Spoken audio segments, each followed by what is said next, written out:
Hello, ladies and gentlemen. I'm Bob Keyser. This is the Son of Man Urantia Project. Today's episode is Son of Man Urantia, Chapter 28, the second preaching tour.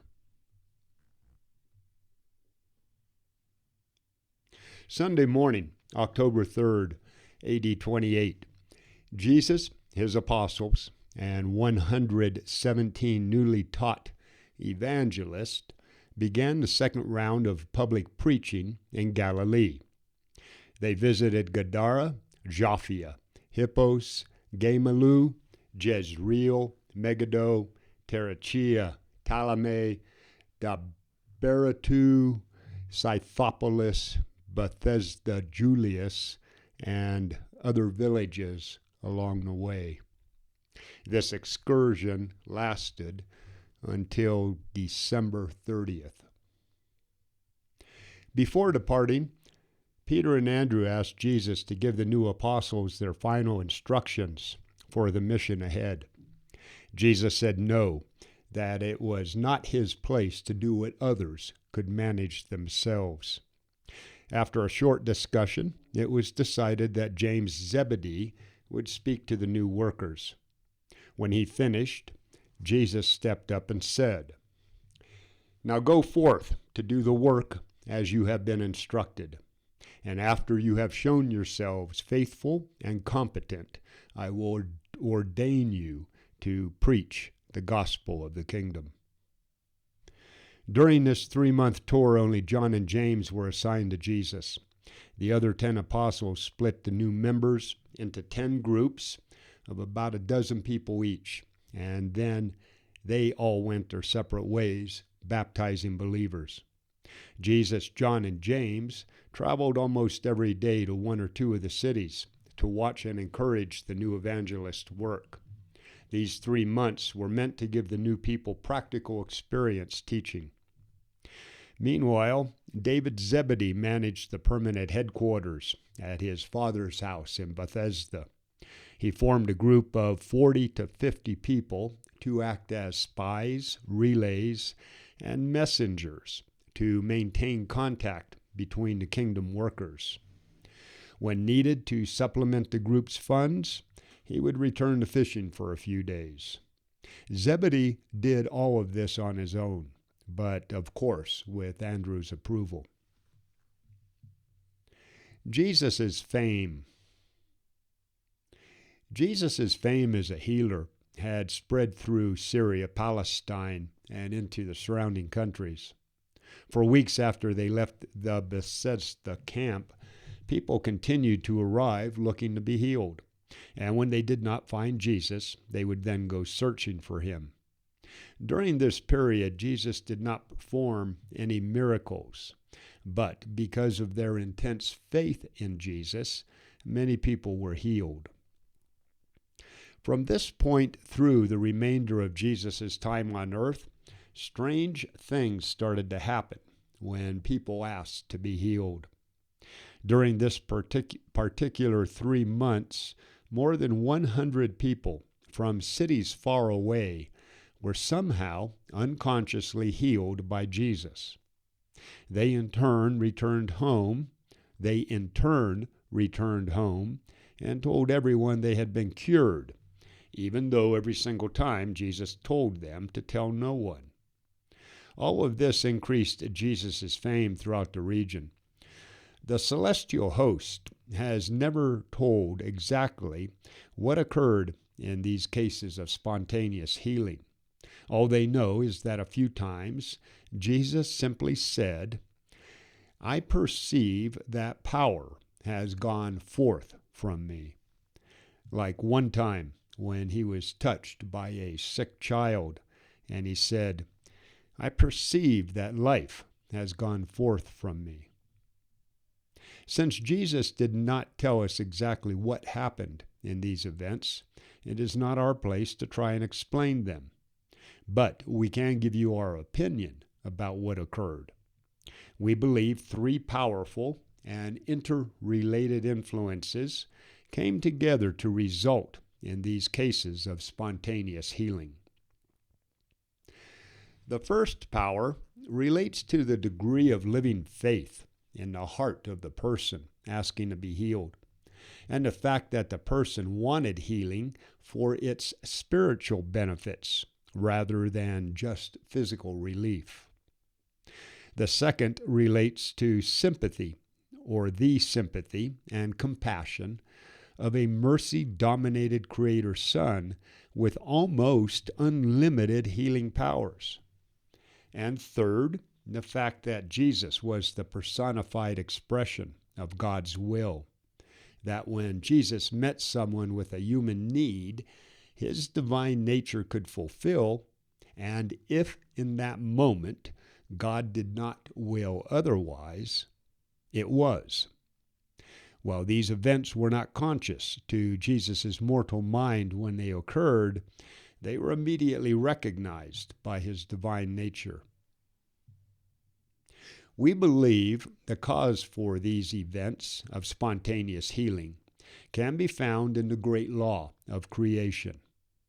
What the Creator Son desires and the Eternal Father wills is. Our opinion is that when people were in Jesus' presence, their faith was so strong that it could actually compel healing by the spiritual forces associated with him. It is therefore a fact of record that there were many times when Jesus caused people to heal themselves through the strength of their own faith. Many other people only wanted to be healed for selfish reasons. One example was the rich woman from Tyre, who, along with all of her servants, showed up and asked Jesus to heal her. As they followed Jesus throughout the land, she kept offering him more and more money to do so, as if God's power was for sale to the highest bidder. At no time did this woman ever become interested in the gospel. She was only interested in healing her physical body.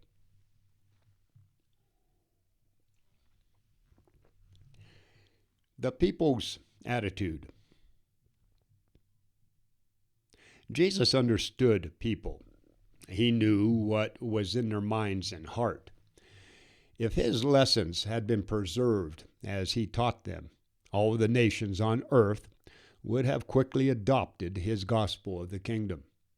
While Jesus' early followers meant well when they restated his teachings to appease certain people, nations, and religions, this only resulted in making his teachings less acceptable to all other people, nations, and religions.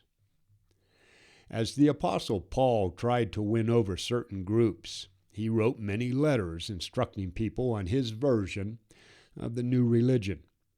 Other apostles did the same, but none of them realized that one day someone would come along and combine all of these letters and call them Jesus' actual teachings.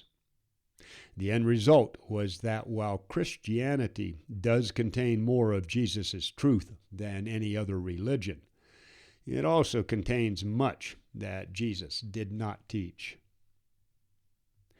Aside from incorporating many of the Persian mysteries and later Greek philosophy into early Christianity, two other important mistakes were made. First, the new Christian leaders tried to attach Jesus' gospel directly to Judaism, like they did with the Christian doctrine of atonement, the horrific idea that Jesus was killed to satisfy God's divine wrath and stern justice. This idea, which Jesus never taught and that contradicts the understanding of a loving and merciful God, was put into the gospel to make it more acceptable to some unbelieving Jews. In the end, the Jews still did not believe in Jesus.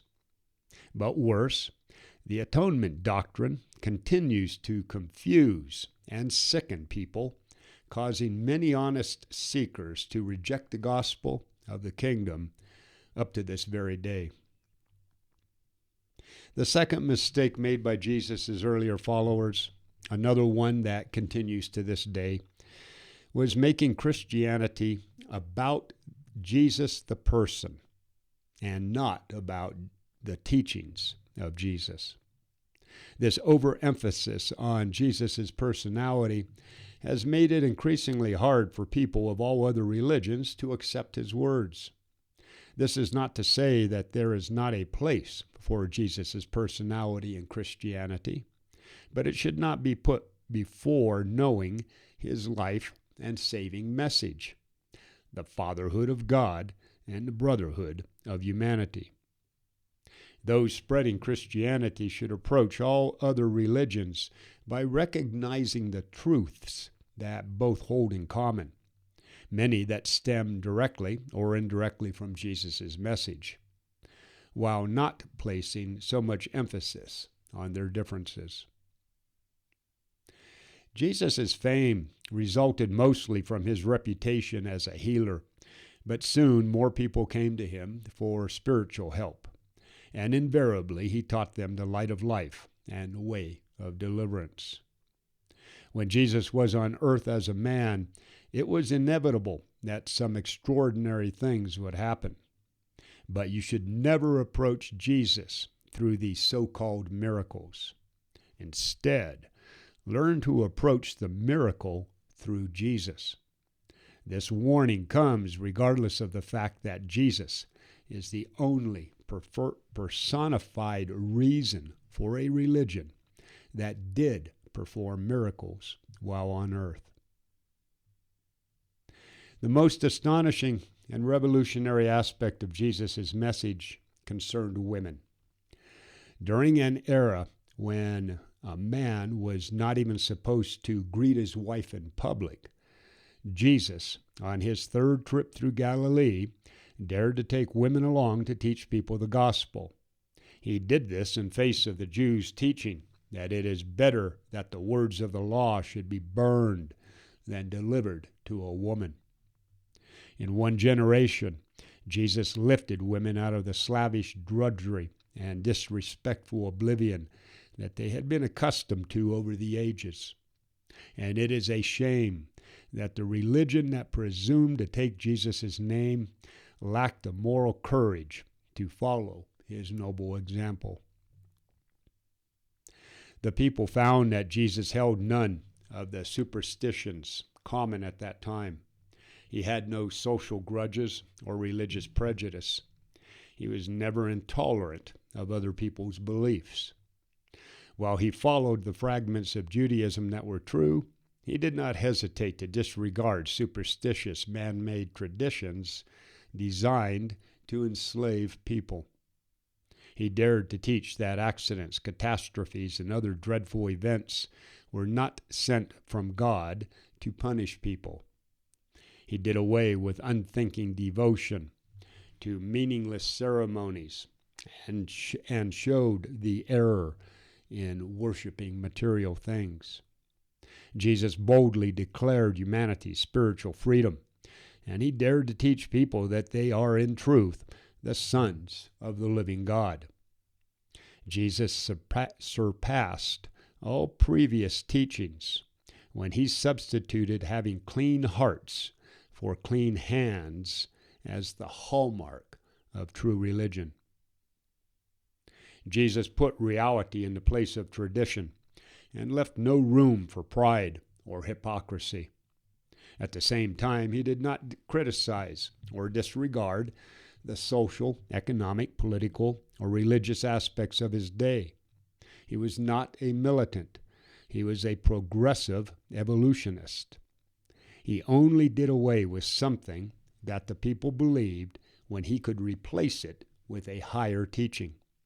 People followed Jesus because they wanted to.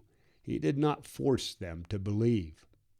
Only 3 men that Jesus invited to be disciples ever refused him. He had a particular way of, he had a peculiar way to draw people to him. But he was not dictatorial. Jesus' confidence was compelling, and no one ever resented him giving orders. His authority was absolute, but no one ever objected to it. He let people call him master. Jesus was admired by everyone except those people who held deep-seated religious hatreds, or those who saw him as a threat to their political power. The people were astonished that his teachings were so original and authoritative, and they marveled at his patience when he had to deal with backward and troublesome people.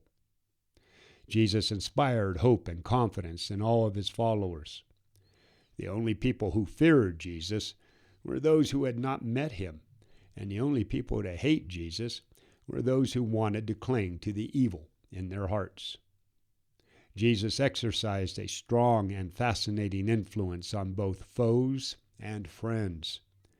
People would follow him for weeks just to be around him, and his devotees loved him beyond what human words can express. This is still true to this day and will continue to be throughout all ages. The more people get to know Jesus, the more they will love and follow him.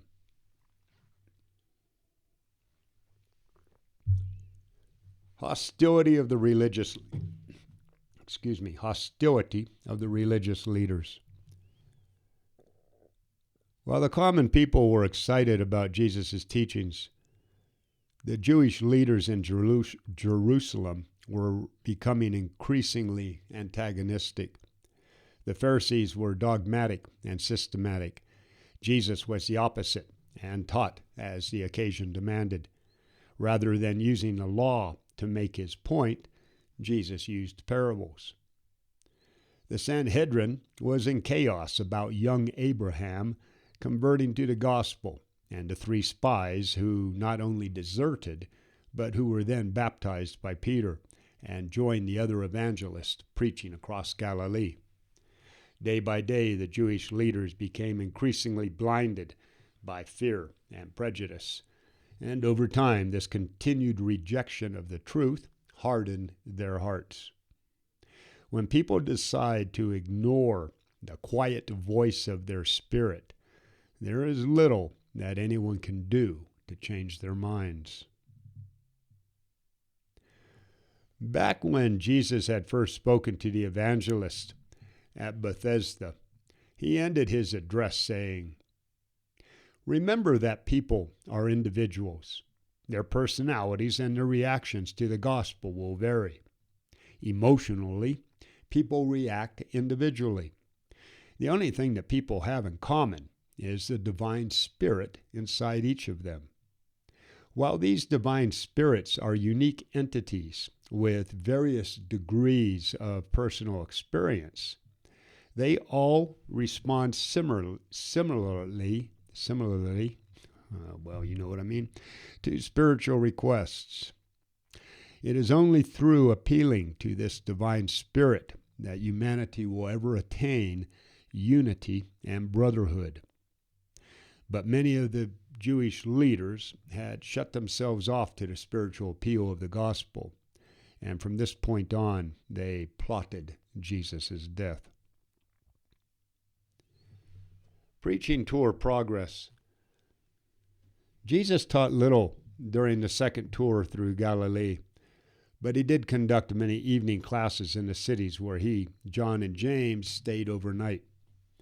It was at one of these sessions that a young evangelist asked about anger. Among other things, Jesus said, "Anger shows the degree to which the spiritual nature in a person has failed to gain control over their physical nature and intellectual natures. It indicates a lack of tolerance for others and a lack of self-respect and self-control. Anger destroys a person's mind, hurts their health, and gets in the way of the spirit, gets in the way of the divine spirit guiding their soul. Have you read in the scriptures that wrath kills the foolish person and that people tear themselves in their anger? that those who are slow of wrath are elevated in understanding, while those who have a hasty temper praise folly. You all know that a soft answer turns away anger, while hard words fuel it.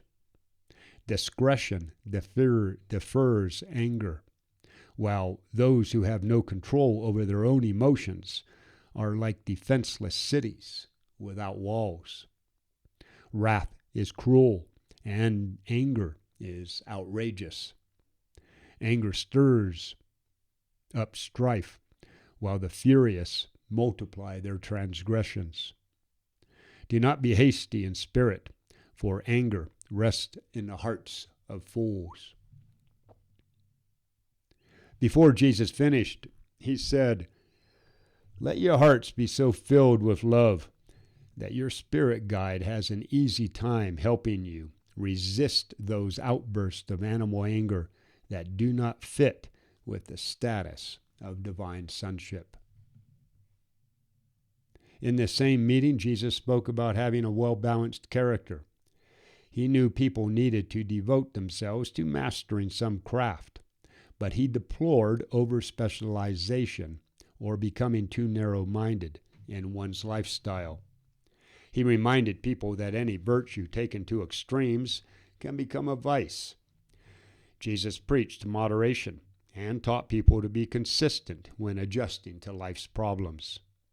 He pointed out that too much enthusiasm can lead to fanaticism. Too much sympathy can result in serious emotional instability.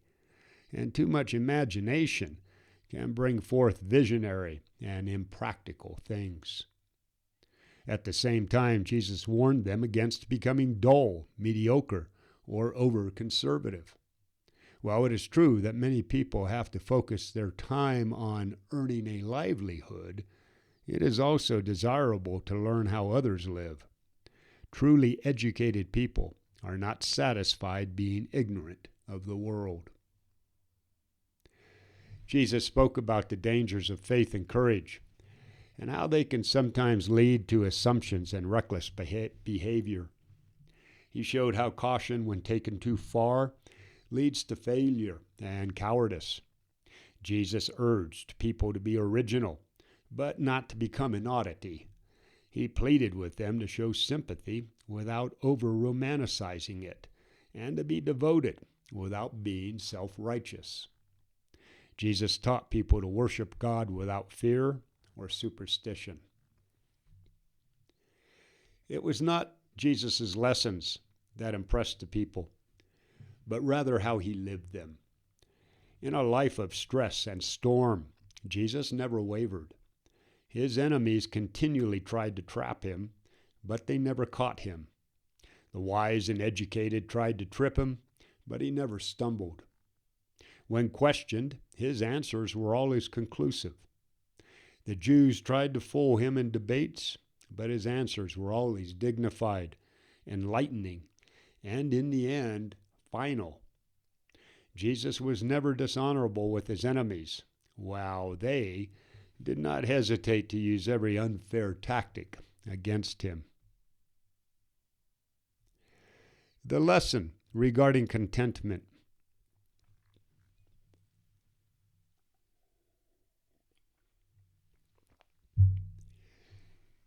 Jesus was holding an evening session with Simon Zealous' group of evangelists when Simon said, "Master, why are some people more happy and content than others? Is contentment a matter of religious experience?" Jesus said, "Simon, some people are naturally more happy than others. Much depends on a person's willingness to be led by the Father's Spirit. Have you read in the Scriptures the words, 'The spirit of a person is the candle of the Lord, searching through all of the inner parts'? And also that such spirit-led mortals say, 'The lines are fallen to me in pleasant places. Yes, I have a good heritage.' A little that a righteous person has is better than the riches of many wicked people. For A good person is satisfied from inside themselves. A merry heart makes a cheerful person and is a continual feast. Better is a little with the reverence of the Lord than having immense treasures and the trouble they bring. Better to eat a dinner of herbs with loving friends than a fattened ox with hateful people. Better is a little with righteousness than riches with low morals. A merry heart is like good medicine. Better is having a handful of composure than having riches, sadness, and a bad attitude. Much sadness comes from a person wounding their pride by not achieving their ambitions. Although people have a duty to themselves to make the best of their lives on earth, once they have put forth the effort to do so, they need to cheerfully accept the outcome and make the best of what they have. Too many of people's problems originate from the fear in their heart. The wicked flee when no one pursues. The wicked are like the troubled sea, for it cannot rest, and its waters cast up mire and dirt. There is no peace, says God, for the wicked. Do not look for false peace in fleeting fun and joy, but rather seek the assurance of divine sonship that brings composure, contentment, and the supreme pleasures of the Spirit. Jesus did not look at this world as a vale of tears, but rather as the birth world of eternal and immortal souls ascending to paradise, a cradle of soul making.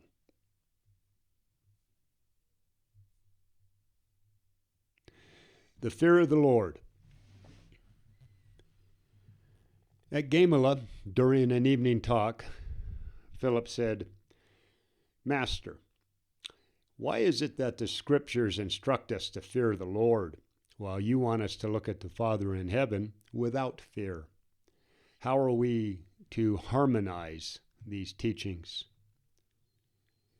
Jesus replied, "My children, I am not surprised that you ask these things.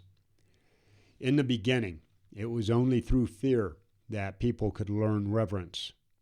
But I have come to reveal the Father's love so that you will be drawn to worship the Eternal through my recognition of and reciprocation of the Father's perfect love.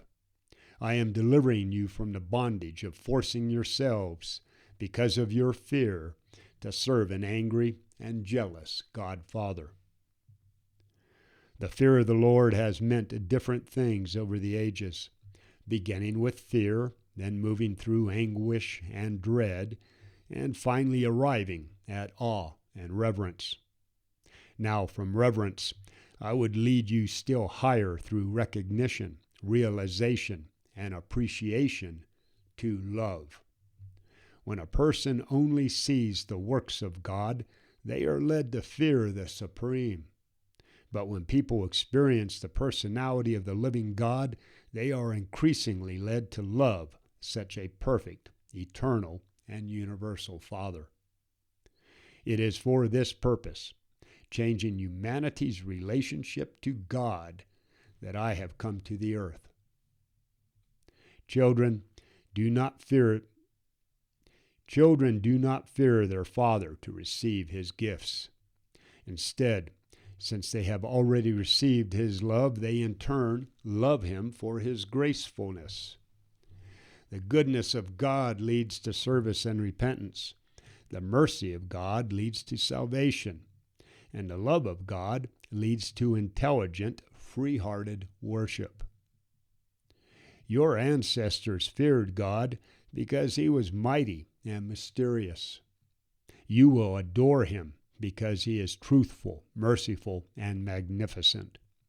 The power of God creates fear in the hearts of people, but his nobility and righteousness commands our love, worship, and reverence.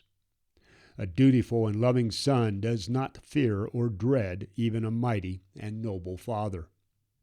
I have come into the world to put love in the place of fear, joy in the place of sorrow, confidence in the place of dread, and loving service and sincere worship in the place of slavish bondage and meaningless ceremonies.